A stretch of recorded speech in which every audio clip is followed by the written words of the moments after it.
Hello and welcome. It's Sports This Morning, reaching you live from Channels Television Sports Center in Lagos, Nigeria. My name is Austin Okunakwa. Welcome on board. Welcome all our viewers from around the world, particularly those in Abuja and Benin. Let's talk sports. NFF drama series. What?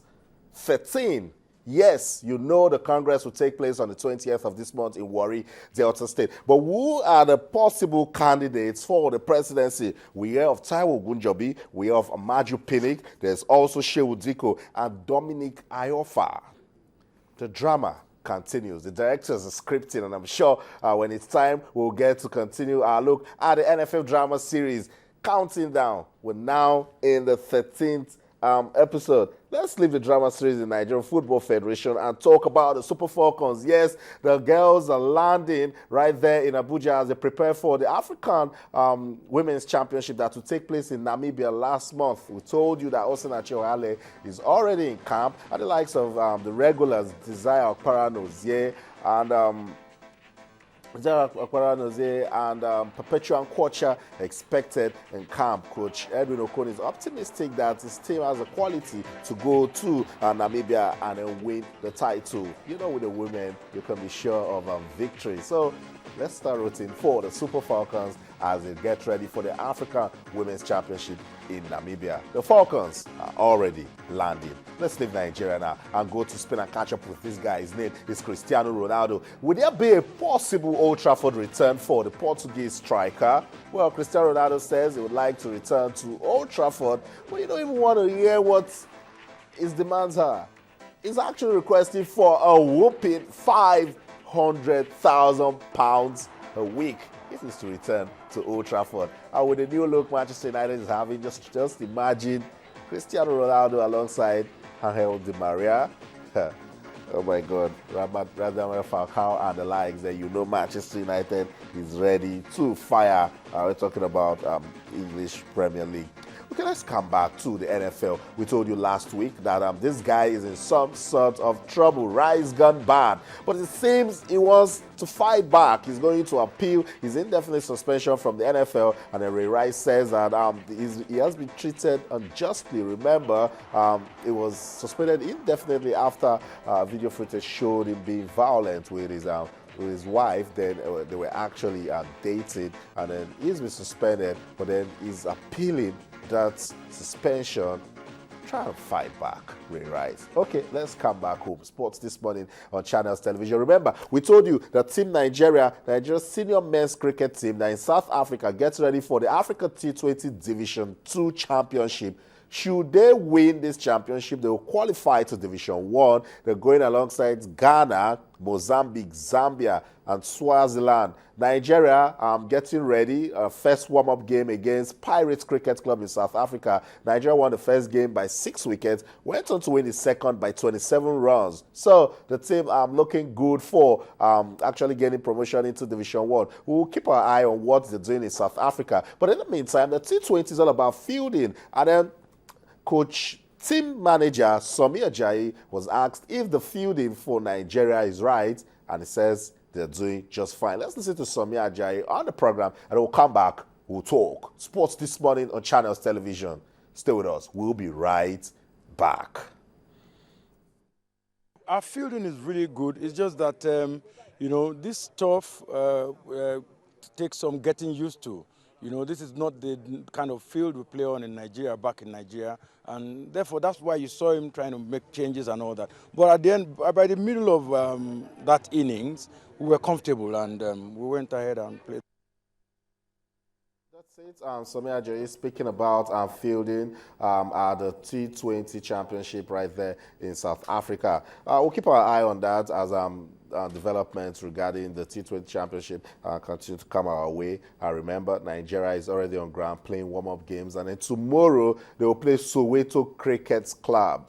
Let's see how they can actually go with that. We're talking about preparations for the championship. Sports This Morning on Channels Television, wherever you are in the world. We invite you to be part of the program. Yes, you can be part of the show, and you can talk to us via the platforms on your screen. you can actually send us an email. Yes, sportsthismorning@channelstv.com, and on Twitter with channels_sports, and on Facebook with channels-sports. We're taking a look at the drama series going on in the Nigerian Football Federation. We'll be keeping an eye on the Africa T20 Championship, talking about cricket. Yes, cricket giving us reasons to talk sports this morning on the program. And we'll keep following that tournament and see if Nigeria has a quality to make it to Division 1. It's a Tuesday. The Tuesday morning, that means Chinafia Ibonye will be joining us on the program this morning. Chinafia, good to have you on the show. Good morning, Austin. Always a pleasure to be here. All right, action-packed world of sports. I'm looking at everything going on in Nigerian football, and I'm saying it's about time other sports, such as cricket, step up and give us some glory. Of course, the last couple of weeks, we've seen what happened on the Nigerian football scene. You know, talking about the NFF and the whole drama series, like you call it. You actually try and keep in the tab on all of it. But away from football and other things, while we're having those issues, some people actually talked of a ban. You know, that maybe it might help shine the light on other sports. You know, so definitely right now with the cricket team in South Africa trying to get into Division 1. I think it's a laudable achievement for the cricket team. You talked about warm-up games they've played. They've played against two South African sides, club sides, and apparently getting victories, one by 26 runs and the other one by 6 wickets. Yeah. Impressive, you know. So looking and going into this one, I just hope that they will do something good and apparently get into Division 1, where we'll get to face the likes of you know, the Kenyans and the other guys, the Tanzanians, Libya, the ones that are actually doing well. But internationally, I think we're still some way down below. But apparently, it's little steps. Chinasa, that's where we can actually make a change. True. We in the media, we can actually start talking some more about these other sports that, because of so much football, people consider lesser sports. I tell you, cricket has been played in this country since the late 19th century. Go back to the federal government colleges. We all started with cricket. True.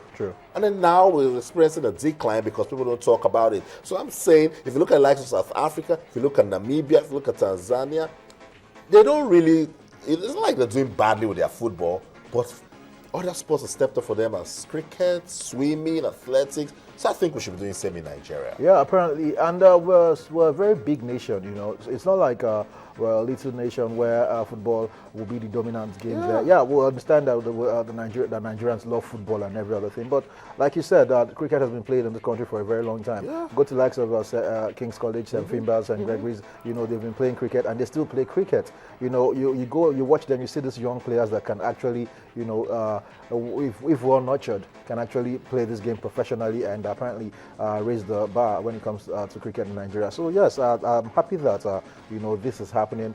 Not just cricket, Austin, tennis, you know, swimming, table tennis. There are lots of other sports that we can, you know, focus our attention on and apparently start doing great, start doing very well in all of them. South Africa, football, not their strongest point, but rugby, yes, world champions 2 times in the last 4 World Cups. I think they've won 2. You know, talking about that, South Africa. When it comes to cricket, they have they are one of the top-ranked countries in the world.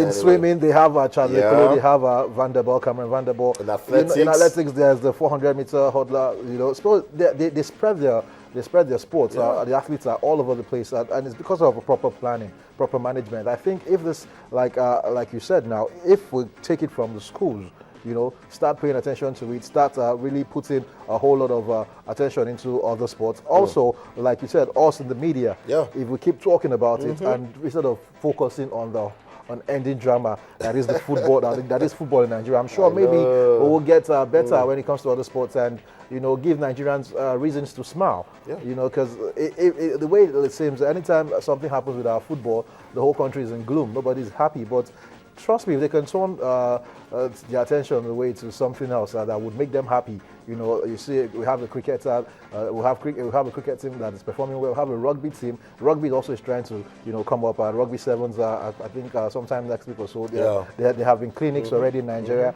You know, even in the NFL, you talked about at the beginning of the show. We have players. We have a lot of Nigerian players from Nigerian descent in the NFL. So I think it's just going to take a little bit of time. You know, when people begin to get fed up, which is happening right now with the football and the way it is run, I think focus and attention will be turned to other sports, and apparently they might get to flourish because that is what we want here. As sports broadcasters, we really want other sports to flourish, not just football. So you can have a lot of things to talk and analyze on. I totally agree with you, Chinasya. That's what we want. That's what Nigeria deserves, so that everyone will not be putting an eye on football, even those that understand nothing about football. Just want to, get into football administration for some, selfish motive, and I don't know. So that's it. We'll keep an eye on the T20 Championship in South Africa. Nigeria is there. It's a Division 2 championship. You win, you get promotion to Division 1. And Nigeria, the tournament will begin on the 20th. Nigeria is getting ready. And Ghana, Mozambique, Seychelles, Zambia, and Swaziland are also seeking promotion to Division 1. Sanmi Ajayi is the team manager. We're trying to reach them. They're in Johannesburg. We're trying to reach them to find out how they're getting ready for that game against Soweto Cricket Club tomorrow. And then ultimately when the championship proper begins. Let's talk some football now, but not the drama going on in the Nigerian Football Federation. Women's football, that puts at least some smiles on our faces. The Super Falcons, they're getting ready for the African Women's Championship. Camp is open and the players are coming in, but again, we're starting late. It's sort of the norm when it comes to preparation for big tournaments in Nigeria. It's not acceptable, but apparently it seems that we've gotten used to it, and they keep doing it. But talking about the team right now, how they're preparing, we saw Asisa Toshuala and some others shine at the just concluded World Cup. They've been drafted into the side. Osinacho Haile is in the team now. We're waiting for the likes of Desire Baranoze and the others to come into the team. But the thing now is that we really need to take this serious. You just talked about coming in late and late preparations. They need to get their acts right, because we no longer hold fort the way we used to when it comes to female football in Africa. A couple of years ago we couldn't be touched, but now Equatorial Guinea, they've beaten us. Cameroon beat us at the last tournament. South Africans qualify for the Olympics. South Africans have gotten a victory over us, or victories, if my memory serves me right. The Ghanaians too. So if you count, apparently we've been beaten by 4 African teams, and it shows that we can be beaten at any point. So definitely, I do not think it's the time for us to relax and say, hey, it's the African Cup of Nations, it's female football. We'll go there and we'll dominate as usual. No, it's no longer all honey for us when it comes to that tournament. So I think we need to really put all effort into this particular tournament and see if we can bring the trophy back to Nigeria. It's going to be held in Namibia. So you might say the South Africans might just have a little bit of home advantage, if you say so, because it's in the southern region of Africa. And I just hope that the Super Falcons get their act together, because they've actually been the team when it comes to football that have been, putting smiles on our faces. Apparently, when the guys disappoint, we turn to the female, though we do not give them that much attention and encouragement like their male counterparts, but they end up delivering. So let's just hope that they'll go into this tournament and bring something back. If they can't bring the trophy, but they should just make us proud. Play good football. You saw Coach Edwin Okon talking to the girls. That's one of their training sessions.